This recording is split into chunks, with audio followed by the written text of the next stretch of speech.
Bismillahirrahmanirrahim. Assalamualaikum warahmatullahi wabarakatuh. Alhamdulillah pada saat kali ini kita bisa melakukan podcast pertama kami, yang mana pada kesempatan kali ini kita mengundang putri daerah dari Desa Mekah sendiri, namanya Mbak Intan ya Mbak, dari kuliah dulu ya Mbak ya. Ya. Jadi pada podcast kali ini kami mungkin lebih menanyakan tentang bagaimana sih situasi desa wisata yang merupakan salah satu dari program kami dan ingin diangkat menjadi desa wisata syariah di daerah. Jadi mungkin bisa langsung aja, tidak usah perlu formal-formal, jadi mungkin langsung ke sharing bebas aja. Ya, sharing bebas. Mungkin kalau dari Mbak sendiri mungkin tahu gimana sih versi desa wisata menurut panjenengan sendiri? Versi desa wisata, artinya wisata yang ada di desa. Iya. Ya kan? Kalau versi menurut saya sih sebenarnya rasional aja, bebas gitu. Cuman kita lihat desanya itu padat penduduk atau tidak, atau sepi penduduk gitu. Jika sepi penduduk, maka wisata itu harus terlihat sangat alami sekali, kebersihannya lebih dijaga. Artinya kalau sudah ada wisata alamiah, kita lihat saja seperti pantai. Tapi kalau pantai kealamiahnya itu sedikit kalau menurut saya, lebih alamiah air terjun, gitu. Cuma kita perhatikan lagi kalau wisata yang ada di desa itu harusnya yang lebih meng-highlight itu adalah kenyamanan dari desa itu sendiri. Karena nggak mungkin desa wisata itu tidak menarik, pastinya menarik. Cuman ada beberapa wisata yang cukup berkompetisi dengan wisata yang ada di desa itu. Nggak mungkin harusnya benar-benar sangat menarik lah biar pengunjung itu. Menurut Mbak Intan sendiri kalau masalah wisata ya, kita akan bicara wisata di sini. Kalau menurut panjenengan sendiri paling enak itu wisata di mana? Wisata paling asik gitu. Wisata semuanya asik Mas ya. Yeah. Cuman kadang orang itu milih Mas. Yeah. Masing-masing personal itu beda-beda. Saya mau wisata yang sepi, saya nggak suka. Ada yang suka keramaian, ada yang nggak suka keramaian. Kadang mereka tuh searching dulu, kadang mereka googling dulu. Ini wisata ini bagusnya ini apanya sih gitu? Apa bersihnya, apa pantainya biru, atau air terjunnya deres gitu. Bisa dibuat alam jeram lah, bisa dibuat di laut, atau buat mancing gitu kan, macam-macam. Cuman wisata yang paling enak menurut saya adalah wisata yang dominan sekali, luas, nomor 1, nomor 2 bersih, nomor 3 itu tidak ada pengganggu seperti kayak pohon-pohon rindang gitu kan, mana ada yang suka gitu. Pohon-pohon rindang tuh kita lihat rindangnya dulu gitu, rindangnya bagus apa enggak gitu. Tapi rata-rata kalau pohon rindang itu biasanya kayak padang pasir baluran, itu juga bagus gitu. Itu menurut saya sih nyaman, bersih, destinasinya banyak yang mau dilihat gitu. Nggak hanya kita melihat gunung aja, nggak hanya kita, tapi di sana juga, di sini yang paling saya menarik apa ya, yang paling saya menarik, tapi saya belum pernah datang tuh. Telur hijau itu juga kelihatannya di fotonya tuh menarik gitu ya. Seperti kayak kita tuh ada di luar negeri, ada yang ada di sana gitu. Tapi saya nggak pernah datang. Menariknya di sana ada sesuatu yang khusus sekali yang membuat desa itu jadi wow gitu. Kalau saya sendiri ya Mbak ya, saya punya pengalaman cerita sih. Terkadang tuh kalau saya sendiri ingin berwisata, kadang suatu saat saya ingin wisata di tempat yang ramai, seperti misalnya di Kuta. Saya kan kadang-kadang ke Kuta. Kuta itu ketika saya melihat keramaian di pinggir pantai itu rasanya senang. Tapi pada saat-saat tertentu, kadang saya butuh wisata yang di sana sepi. Ya Tapi dalam artian maksudnya saya tidak ingin ada intervensi dari pihak luar, saya tidak ingin tidak ada orang yang mengganggu ketenangan saya di wisata. Maksudnya hesitasi saya tuh gimana ya? Bagaimana feel-nya bisa dapat semua gitu loh maksudnya. Artinya kan tergantung mood ya. Tergantung mood ya. Karena wisata itu konon kita pakai untuk membuang kepenatan, ya kan? Yeah. Gak mungkin orang itu ke wisata itu iseng aja. Ada yang iseng, tapi pastinya di sana itu rasanya adalah dia terlalu banyak beban. Dia ingin mengurangi beban dengan cara berwisata. Milih aja wisata gitu. Yang penting saya selesai penatnya. Iya. Kalau kita lihat sekarang ya kayak bisa wisata, ini kan programnya kami kan bisa wisata. Kalau beberapa sebelum tahun 2017 itu sempat booming yang namanya desa wisata syariah. Desa wisata syariah. Sebenarnya sih ini syariah ini masih cukup temporal menurut saya, sementara sifatnya sementara dan normatif.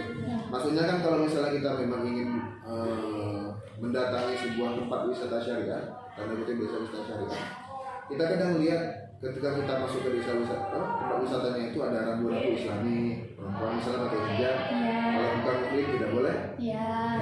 Terus kalau laki-laki perempuan bergandengan itu tidak disarankan.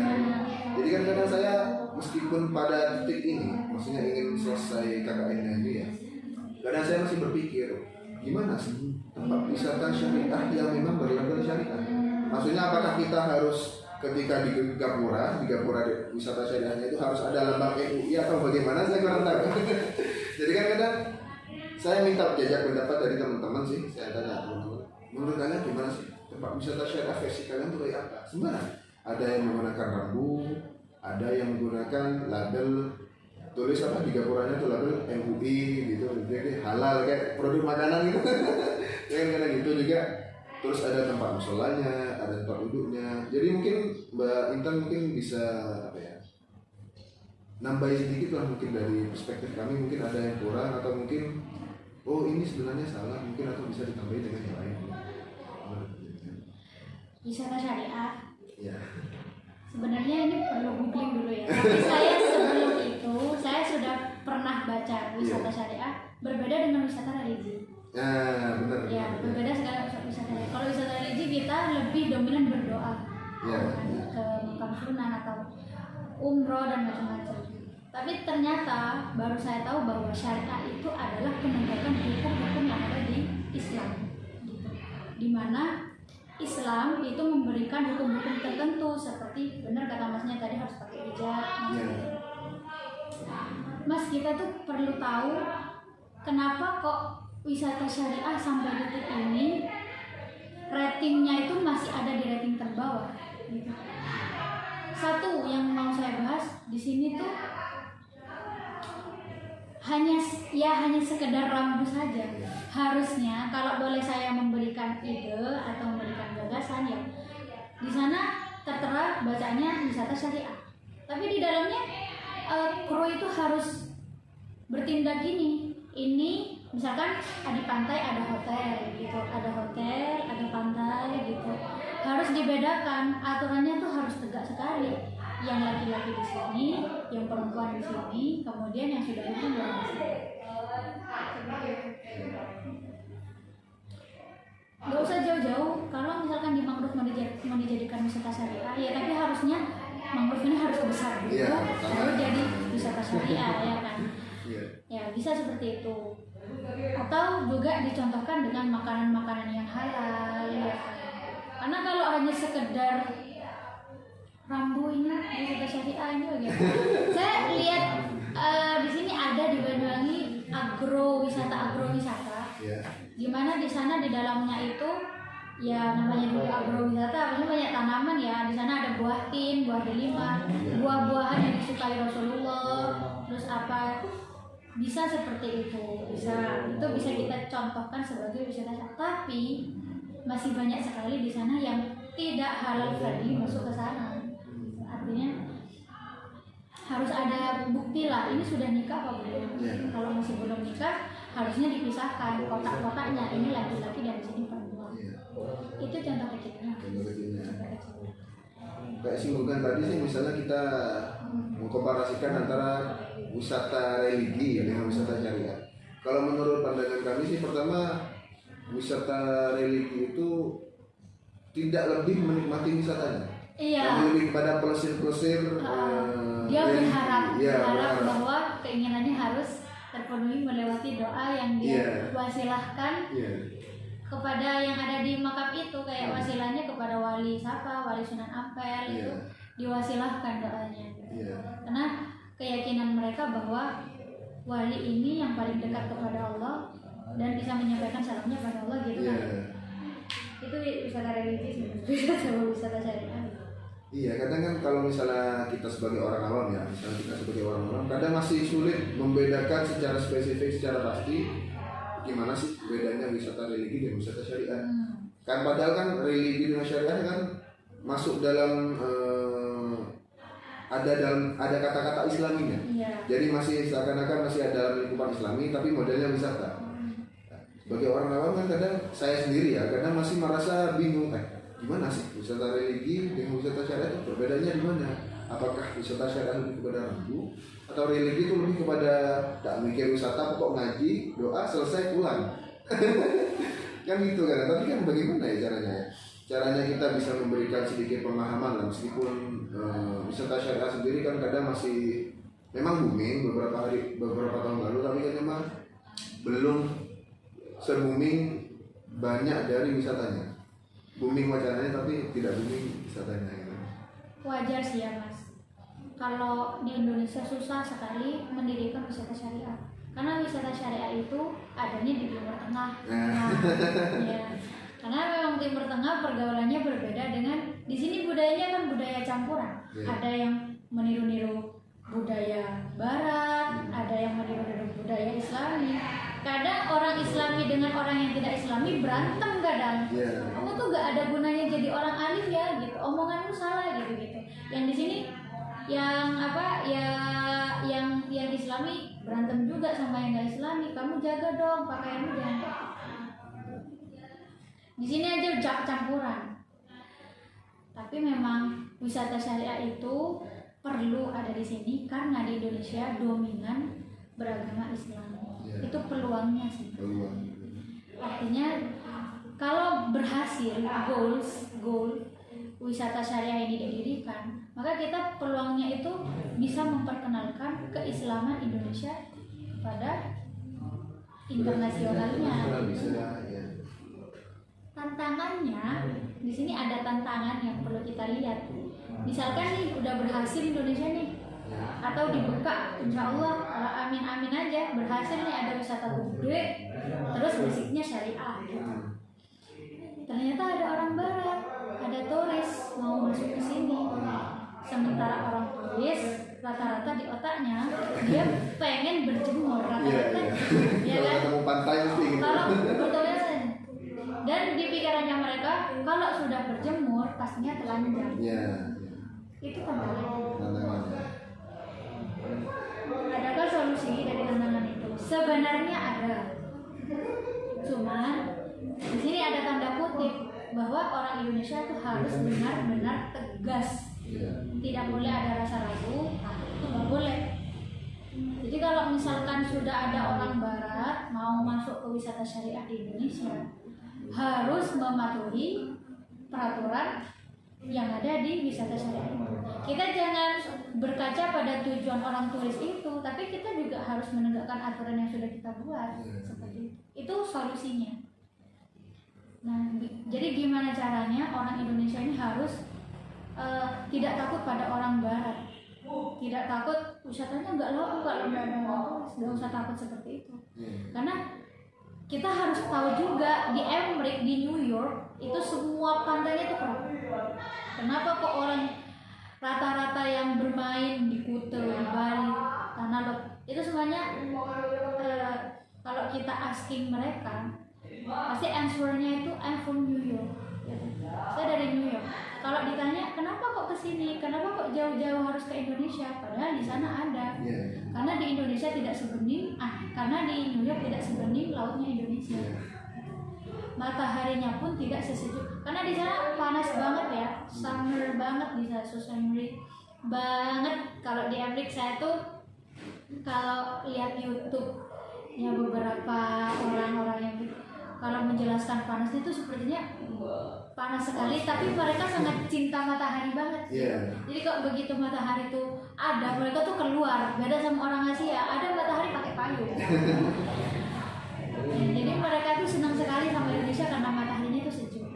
Tapi satu lagi, mereka harus ikut aturan di wisata syariah. Akhirnya mereka ya secara tidak langsung kita mengislamikan mereka, walaupun mereka yang tidak masuk ke agama kita.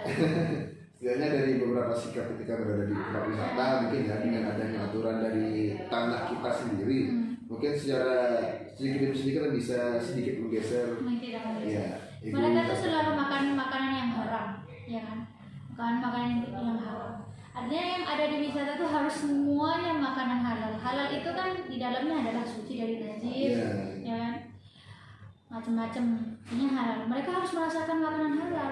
Enak nggak? Lebih enak mana makanan halal yang makanan haram yang biasanya dia makan dengan makanan halal yang kita buat. Itu yang harus diperkenalkan. Penting itu kayak.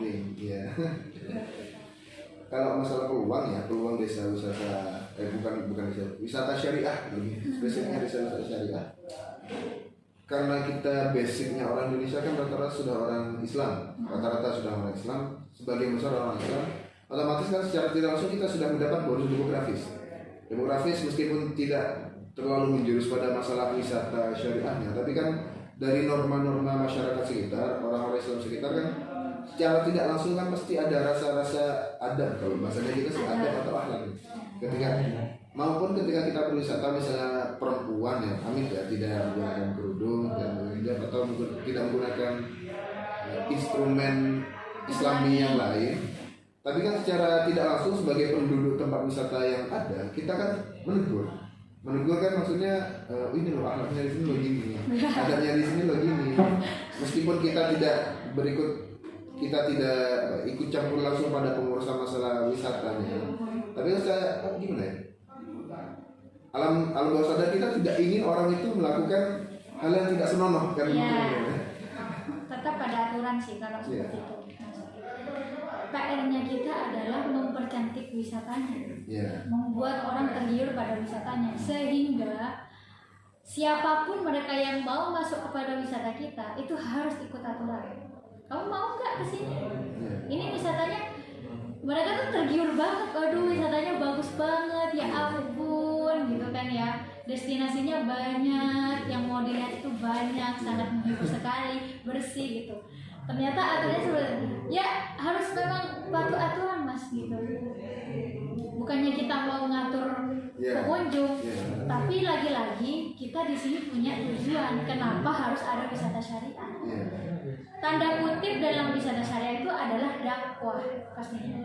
Kalau orang cuma dibicarakan, mari kita hidup bersih, mari kita menutup aurat, mari kita gini gitu, didengarkan iya, tapi aplikasinya nggak ada. Setidaknya kita berdakwah lewat wisata syariah itu mendakwakan bahwa yang Islam yang benar itu kayak gini hukumnya.